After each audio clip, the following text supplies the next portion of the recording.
Հայաստանում մարդասիրության ճգնաժամ, մարդու իրավունքների գերակայության ճգնաժամ։ Այս պնդումը կարելի է հիմնավորել մի քանի օրինակներով, ուղղակի ուզում եմ այս պայն մեկը նշել։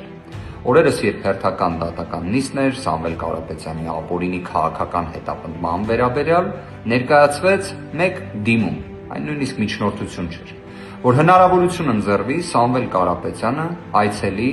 իր հոր գերեզման, հաշվի առնելով տարելիցը։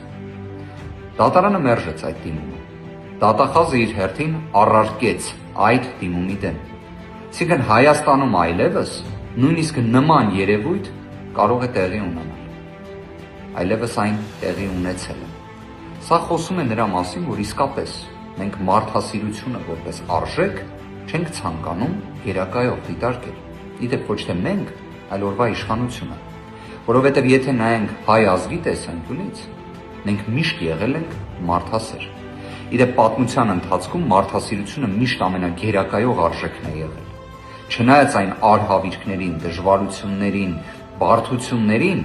մենք դրանք միշտ հաղթահարել ենք որպես ազգ, նաև ելնելով մեր ներսում առկա մարդասիրության արժեքներից։ Չի կարող իրավապահ համակարգը կտրվել մարդասիրությունից։ Չկա նման արդարացում կամ մի արժեք, որը իսկապես թույլատրի նման շեղումը։ Չի կարող իրավունքը չլինել գերակայող արժեք։ Մի առիթով ասել էի, որ օրենքները կարող են լինել լավը կամ վատը, բայց իրավունքը հենց դրա համար միշտ պետք է լինի միակ գերակայող երևույթը, անկախ քաղաքական իրադարձություններից, անկախ քաղաքական հարցերից։ Չափազանց կարևորում եմ նաև հենց այս տեսանկյունից, որ ուժեղ Հայաստանում պետք է լինի համաներում։ Համաներումը ևս ընդունված է իրավունքի տեսության մեջ որպես մարդասիրության դրսևորում։ Ուժեղ Հայաստանում կալանքի գերակայությունը, դրա ֆետիշացումը պետք է վերանա։ Ի վերջո կան այլընտրանքային խափանման միջոցներ, բայց տեսնում եմ, ցանկացած քաղաքական զգայուն գործ կալանքի գերակայություն։ Այդ ժամանակ բոլոր այլընտրանքային խափանման միջոցները կարծես վերանում են։ Ուժեղ Հայաստանում մեկ այլ կարևոր հանգամանք եւ արժեք եւ ելակետ պետք է լինի։ Դա աղքատության, ծայրահեղ աղքատության հաղթահարումն է։ Այդ իսկ պատճառով նաեւ տարածվեց հայտարարությունը,